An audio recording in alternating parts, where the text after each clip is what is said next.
Bonjour, bienvenue dans un nouvel épisode d'Agua de Luz. On est reparti sur un épisode de Talk avec un sujet que je voulais aborder depuis quelques mois, mais que je repoussais pour plusieurs raisons parce que c'est un sujet avec lequel je marche sur des œufs, qui est par essence politique et donc forcément sujet à la polémique. Bien évidemment, on va parler du féminisme. Rien que la prononciation de ce mot me noue la gorge. Je pense qu'il est relié à un égrégore qui est tellement dense émotionnellement que ça m'en coupe la voix. Mai 2025, je prends mon courage à deux mains sur plusieurs plans, sur plusieurs thèmes, parce que moi, mon thème de l'année, et c'est pas ma numérologie qui l'a dit, ni mon thème astrologique, c'est simplement mon cœur qui me le dit, mon âme, je le ressens au plus profond de moi, et je sens que je ne suis pas la seule qui navigue sur ce thème, c'est l'authenticité. C'est libérer ma parole et exprimer qui je suis de façon sincère, honnête, authentique, sans avoir peur de faire de vagues. Et j'estime que je suis totalement légitime à parler de ce sujet en tant que femme, en tant que femme qui peut partager son expérience et son regard sur le féminisme. Parce qu'aujourd'hui, je vis un féminisme qui est beaucoup plus apaisé qu'avant et je dirais toutes mes luttes, je les vis de façon beaucoup plus apaisée qu'auparavant. Dieu sait à quel point j'ai une âme de militante, sauf que ça m'a généré beaucoup de conflits intérieurs, ça m'a drainé énormément d'énergie, et aujourd'hui j'ai pas forcément la croyance que c'est comme ça que je vais changer le monde et planter des graines de conscience. Je suis végétarienne depuis 8 ans déjà, et à mes débuts j'ai été dans une lutte, c'est-à-dire que je me suis souvent retrouvée dans des causes pour les animaux, mais forcément c'est pas là où j'ai, je trouve, semé le plus de conscience, d'ouverture d'esprit, et c'est justement quand je me suis apaisée sur le sujet, où j'ai arrêté de vouloir convertir les gens ou de les sensibiliser tout simplement, que j'ai pu finalement changer les choses. C'est en incarnant le changement que je voulais voir que j'ai pu impacter positivement les personnes autour de moi. Parce qu'il ne faut pas oublier qu'en fait, si les changements ne viennent pas de la personne, ben, c'est rare qu'elles se remettent en question et qu'elles osent ouvrir leur esprit finalement. Quand on est dans l'accusation, l'autre en face ne va pas forcément faire preuve d'intelligence émotionnelle ou d'ouverture. En astrologie, il y a deux placements qui sont super intéressants et qui relèvent un petit peu cette dynamique, je trouve. Je ne suis pas astrologue, je ne suis pas une pro, donc je vais simplement vous partager ce que j'en ai compris, mais peut-être qu'il y a des erreurs. J'aime bien utiliser comme métaphore, comme exemple, le placement du Pallas Athéna et le placement de la Lilith, la lune noire. La Lilith, la lune noire, c'est dans votre thème, c'est un peu votre mécanisme de défense, c'est vraiment votre zone d'ombre, c'est comment vous allez, qu'est-ce que vous allez contester, accuser, quel mécanisme de défense rentre en jeu quand vous vous sentez menacé. À l'image de la déesse, Lilith, elle va être dans une énergie qui est quand même particulière et beaucoup dans l'accusation, moins dans la sagesse. Elle va chercher à défendre, donc forcément, elle va le faire parfois avec les grands moyens. Quant à Pallas Athéna, à l'image de la déesse, on est sur un mode opératoire qui est un petit peu plus sage, stratégique et pour autant pas moins puissant. Disons que j'ai fait en sorte de calmer ma Lilith intérieure ces derniers temps, ces dernières années, pour me tourner davantage vers ma Athéna intérieure. Ou du moins vers la déesse, parce que bon, j'ai encore du chemin à faire pour révéler l'Athéna qui est en moi.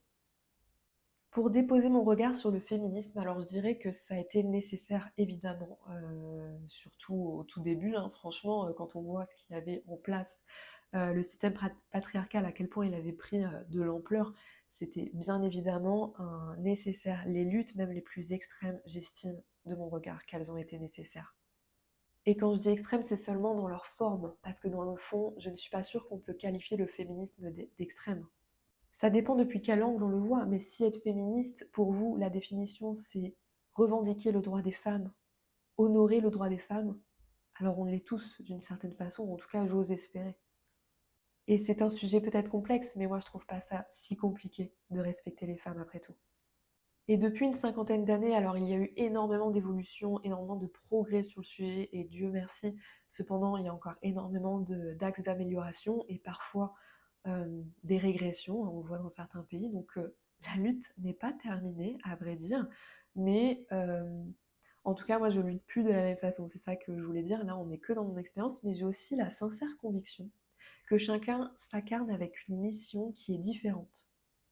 Certaines personnes seront bien sûr destinées à lutter de façon politique, à faire du bruit, à aller manifester, aussi à faire bouger les choses dans les médias, etc. Je pense sincèrement que c'est la mission de certaines personnes.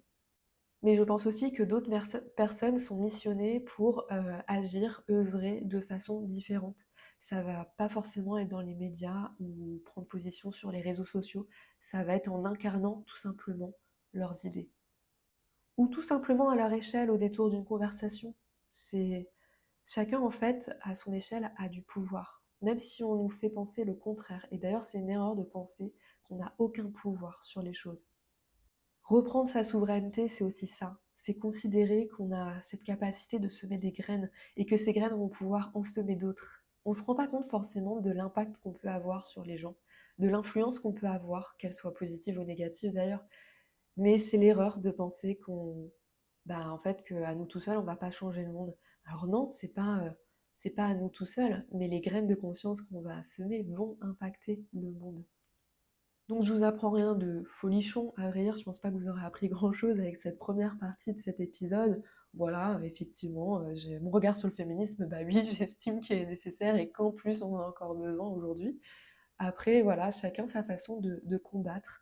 Aujourd'hui, je dirais que je tends vers quelque chose de plus apaisé et surtout parce que je ne sais pas si, à vrai dire, c'est le féminisme qui a causé ce changement de dynamique relationnelle entre les hommes et les femmes. Mais en tout cas, ma posture, moi, de féministe, en étant vraiment dans une lutte extérieure, elle m'a coûté, elle m'a beaucoup coûté trop cher psychologiquement. C'est pour ça qu'aujourd'hui, je tends vers quelque chose de plus doux et pour autant pas moins puissant. Pour résumer, je vis toujours un féminisme qui est engagé, juste d'une différente façon, parce que je pense qu'il y a encore beaucoup de choses à faire pour que les femmes soient respectées, honorées et rendues visibles, que ce soit dans l'histoire, dans les arts. C'est pas toujours le genre qu'on va mettre le plus en avant. Et en plus, bien évidemment, je suis toujours engagée dans les causes de violences faites aux femmes, c'est-à-dire qu'il y a encore énormément de chemin à faire. Donc évidemment que c'est dur de vivre un féminisme apaisé, surtout quand l'histoire personnelle est ponctuée de violences et d'abus de la part des hommes. Mais aujourd'hui, je tends à trouver un équilibre, c'est-à-dire que je pense qu'il y a eu besoin d'un renversement et qu'il y a encore besoin sur certains plans de renverser le système patriarcat. Mais pour autant, j'ai la forte intuition, conviction qu'aujourd'hui, il faut trouver un équilibre, réintégrer les hommes dans certains espaces. Notamment, je pense au cercle de femmes. Alors, ils sont nécessaires pour le coup, mais moi, je me suis jamais sentie aussi portée que dans les cercles mixtes.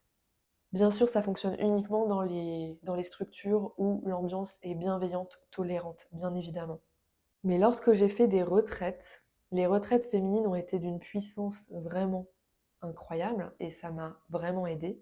Mais là, comme je le disais, là où j'ai le plus guéri et pacifié les choses en moi, c'est quand des hommes étaient présents. Parce que Dieu sait à quel point j'avais besoin de pacifier ma relation à l'homme et Dieu sait à quel point j'ai encore besoin de guérir ce masculin. Ou du moins mon rapport au masculin. Je suis encore dans des mécanismes où je vais être dans l'accusation, pas forcément la bienveillance, c'est la tolérance. Et je pense qu'aujourd'hui, l'homme a besoin de retrouver sa place et la femme, bien sûr, a besoin, elle aussi, de retrouver sa place, d'être respectée, honorée à sa juste valeur.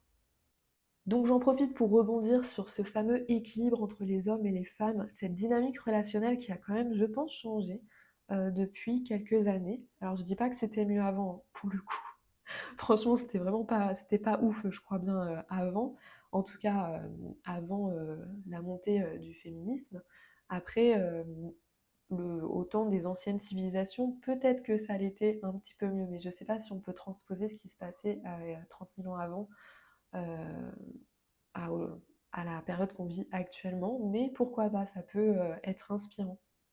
Dans les anciennes civilisations, donc ça m'a permis de me renseigner un peu sur le sujet, même si encore une fois je ne suis pas une spécialiste. Là, je vais simplement vous relater ce que j'ai perçu, ce qui moi m'a parlé.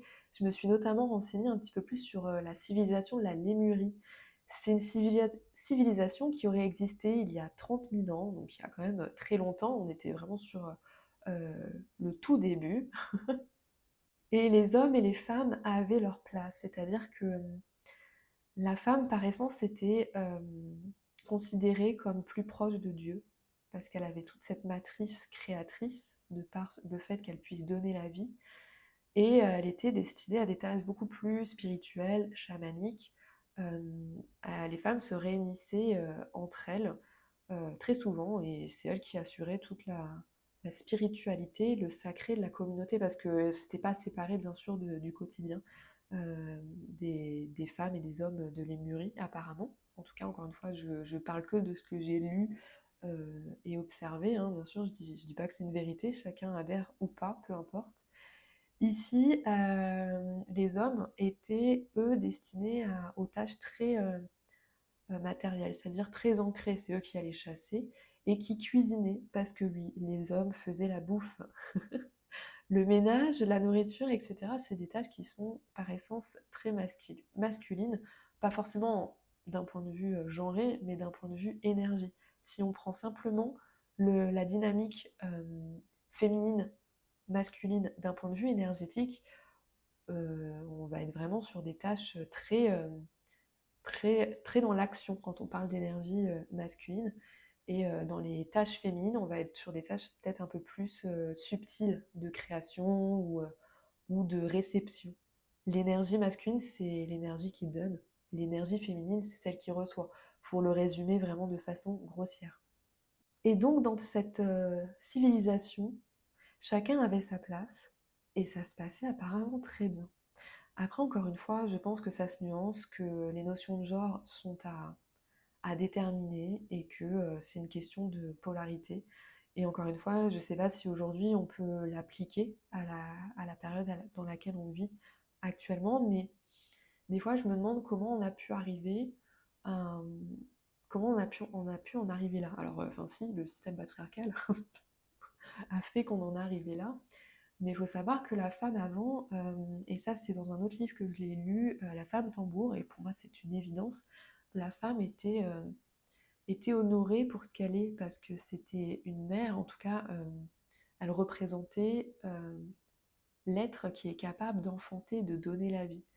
Et elle était déifiée pour ça. Même si je sais que c'est le patriarcat qui a fait ça, je trouve qu'il y a un monde entre ces deux visions, entre la femme qui était déifiée il y a très longtemps maintenant, et l'image qu'on en a aujourd'hui, en tout cas que les hommes en font aujourd'hui, même si ça commence à s'améliorer, et je suis plutôt positive, j'ose espérer qu'il y aura un équilibre un jour qui se refera.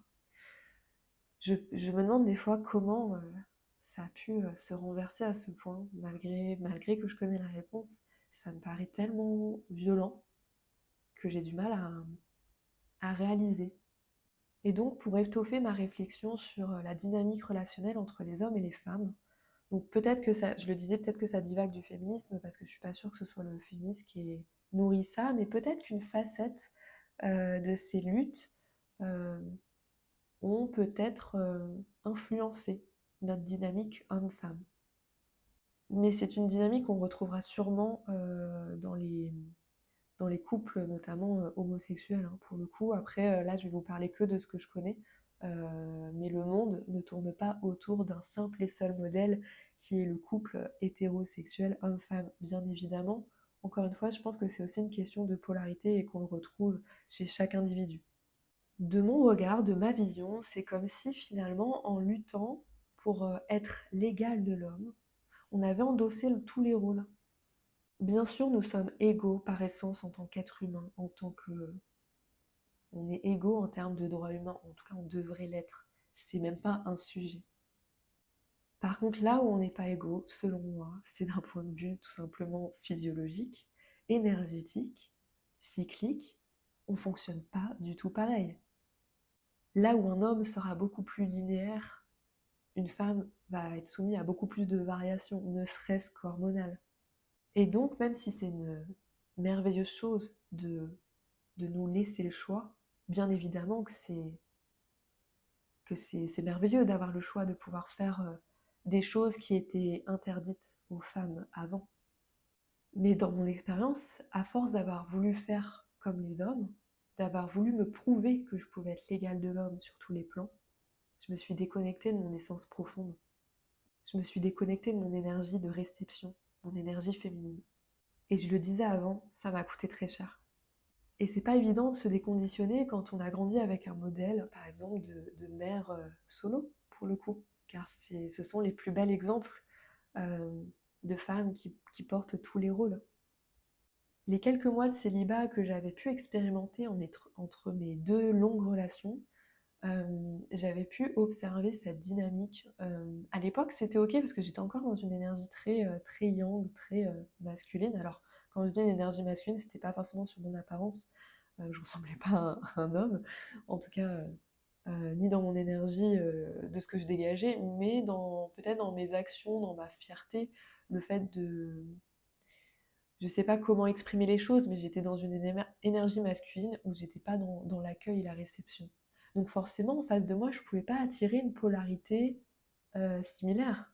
Donc j'attirais des hommes avec un masculin faible, parce que moi j'avais déjà un masculin qui était très développé. Et je sais pas si vous avez déjà observé cette dynamique, alors là c'est pas forcément que dans les couples, c'est quand vous avez une personne en face de vous, ça dépend comment chacun va s'exprimer. Moi j'ai tendance à m'adapter à la personne que j'ai en face de moi, naturellement, sans que je le veuille. Si j'ai quelqu'un en face de moi qui est très émotif, euh, qui est dans des énergies très, très haut, je sais pas comment expliquer, mais voilà, quelqu'un qui est très émotif, sensible, ça va faire ressortir chez moi toute ma dureté et mon côté un peu plus feu. Et pourtant, c'est pas quelque chose que je vais exprimer devant tout le monde, mais c'est comme si en étant en face d'une personne qui est l'extrême inverse de cette facette de ma personnalité, et ben ça va faire ressortir ça pour qu'il y ait une quête d'équilibre qui se crée, comme si c'était une danse entre le yin et le yang de la personne que j'avais en face de moi, comme si nos énergies se cherchaient un point d'équilibre, comme l'autre est dans un extrême, et ben moi j'ai un extrême qui va ressortir pour pouvoir ensuite trouver une certaine équité. Je ne sais pas sur quel plan, c'est comme ça que je le traduis, hein. Là pour le coup j'ai pas lu ça dans un livre, c'est mon expérience personnelle. Et donc, je sais pas comment c'est possible quand on est célibataire, en tout cas ce que j'ai expérimenté, je voyais pas comment je pouvais attirer un mec, euh, un homme capable, comme on aime dire parfois, alors que j'étais dans cette énergie-là, finalement. J'ai même déjà eu la réflexion de, bah, si vous voulez l'égalité, bah, on va faire 50-50 sur l'addition pour un premier date au resto. Franchement, c'est pas très attractif, mais à l'époque, pour moi, c'était ok, malheureusement. Si ça l'est pour vous, il n'y a pas de souci, mais aujourd'hui, sachant que j'ai quand même énormément changé et que mon couple actuel m'a fait changer et que la vie m'a proposé de changer aussi par la force des choses, hein, faut le dire aussi, si aujourd'hui je me retrouvais célibataire, honnêtement, je serais plus du tout ok avec le fait qu'un homme fasse ce genre de réflexion. Parce qu'il faut dire ce qui est, hein, encore une fois, là, c'est que mon regard, mais la galanterie, elle s'est perdue. Et on s'est retrouvé avec. En tout cas, moi, je me suis retrouvée face à des hommes qui avaient un masculin très, très faible et qui espéraient un traitement de princesse. Franchement, on n'était pas forcément sur quelque chose de très équilibré. Si je prends l'exemple de mon couple, alors disons que ça s'est installé sur plusieurs années. Bon, finalement, même avec mon profil yang de base, j'ai fini quand même par attirer mon partenaire actuel qui lui a une énergie qui est plutôt équilibrée pour le coup. Euh, il a des énergies féminines qui sont très très bien équilibrées et des énergies masculines qui sont très saines et pourtant qui sont bien présentes pour le coup. Et je pense, alors je sais pas à quoi c'est dû, je pense que c'est sa personnalité tout simplement, mais il est dans un milieu professionnel qui est très masculin, mais pour autant il a grandi avec deux sœurs. Et je pense que de grandir avec des femmes, eh ben ça fait pas de mal. Mais je pense que ça, c'est aussi une question de personnalité, parce qu'il y a des hommes qui vont grandir avec des femmes, mais qui pour autant, par essence, ont pas une masculinité qui est forcément saine grâce à ça. Donc je disais au début de notre relation, pendant plusieurs années, on a fait 50-50 pour tout, parce que j'y tenais, que c'était comme ça, je me posais pas de questions. Mais là où aujourd'hui, je me questionne, c'est l'égalité au détriment de l'équité. Est-ce que vraiment c'est le modèle le plus sain? Aujourd'hui, on est plus sur une forme d'équipe, c'est-à-dire qu'on est une équipe. Aujourd'hui, il gagne deux, voire trois fois plus que moi. Donc je vois pas comment on pourrait être sur un modèle sain en faisant 50-50 alors qu'il y en a un qui gagne beaucoup plus que l'autre. Et je dis pas ça parce que c'est lui l'homme, parce que si c'était moi qui gagnais 2 à 3 fois plus que lui, et ce qui peut peut-être arriver demain, on sait pas, hein, si je fais fortune avec mon entreprise, en tout cas je m'ouvre un champ des possibles, et ben non, ce sera pas à lui de mettre plus, surtout s'il est dans une situation compliquée comme ce que je traverse actuellement parce que je suis à mon compte et que là je suis dans une période un peu compliquée suite à un effondrement forcément, donc financièrement ça se répercute. Et aujourd'hui je suis dans une posture où je peux plus mettre autant que lui sur la table au sein du foyer. Et ça c'est la vie par la force des choses qui m'a proposé cette situation, et en fait finalement ça m'a imposé d'être beaucoup plus dans mon énergie féminine, la réceptivité, et surtout de enfin fusionner avec mon partenaire pour, pour aller tendre vers un plan d'équité, d'équipe, et non plus d'une recherche d'égalité alors on est par essence vraiment différents. Et ça s'applique aussi sur les tâches du quotidien. Moi, je vais être beaucoup plus à l'aise avec certaines tâches et lui sur d'autres. Et en fait, on n'est pas en train de compter chaque chose, on ne peut pas tout quantifier dans un couple.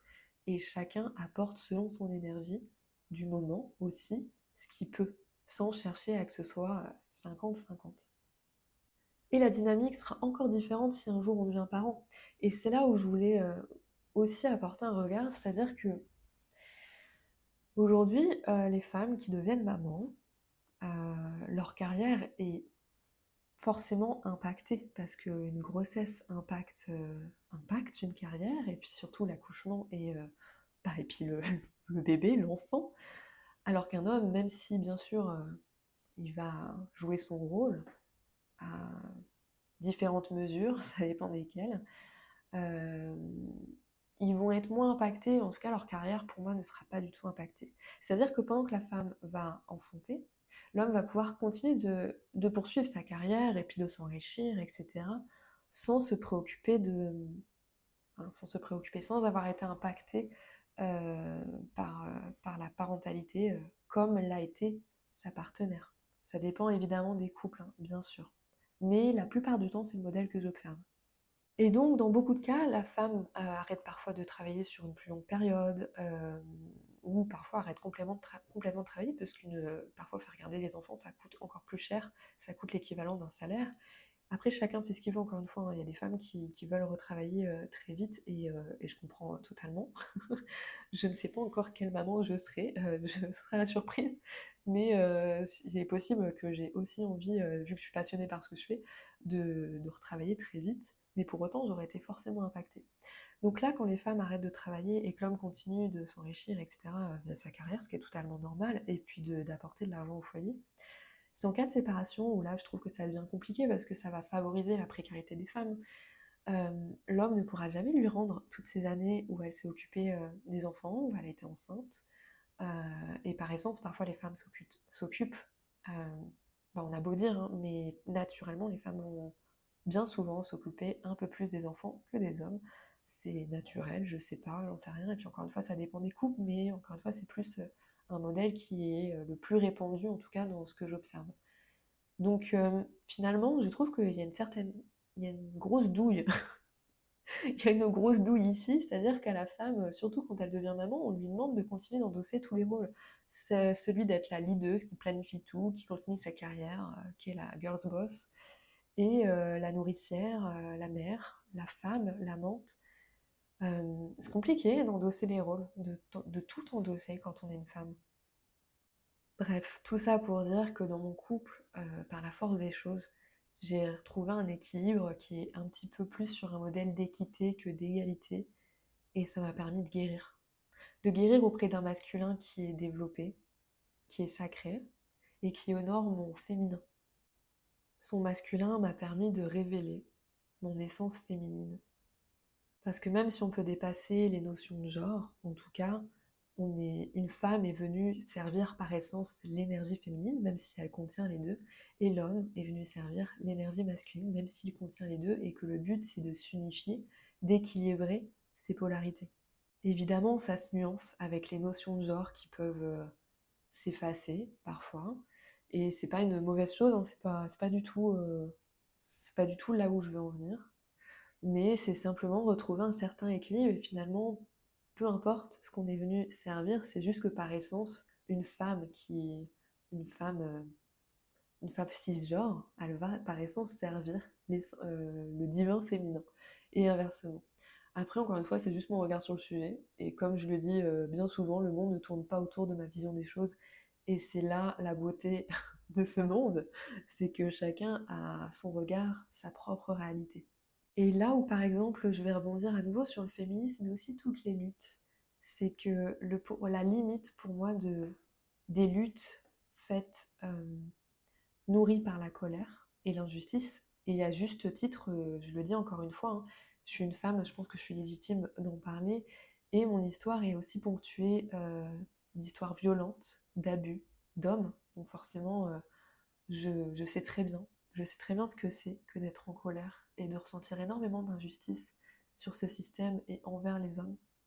Mais là où est la limite pour moi, c'est de reprendre les codes du système patriarcal. C'est-à-dire que dans beaucoup de luttes, quand on n'est pas forcément d'accord, qu'on n'adhère pas à tout, on va chercher à te faire fermer ta bouche. Et ça, c'est un modèle patriarcal. Et donc c'est pourquoi je ne me retrouve pas dans les luttes. Je me retrouve plus dans les luttes que je faisais, que je menais auparavant avec de la colère. Parce que finalement, je suis pas sûre que c'est ça qui va faire changer les choses. Mais encore une fois, il faut tout et il faut surtout que les choses bougent et parfois il y a besoin, bien sûr, de ça pour que les choses changent. Mais c'est pas la mission que je sers aujourd'hui. Je la sers d'une différente façon. Voilà, je sais pas si ça aura été très clair cet épisode, peu importe, c'était simplement un regard. J'espère que ça aura fait émerger chez vous quelques réflexions. Dans tous les cas, j'invite à beaucoup de bienveillance. Je me suis déposée, j'estime, avec beaucoup d'humilité, de douceur. J'ai parlé que de ce que je connais et j'ai conscience qu'il existe plein d'autres réalités. Je vous fais des bisous et je vous dis à bientôt au prochain épisode.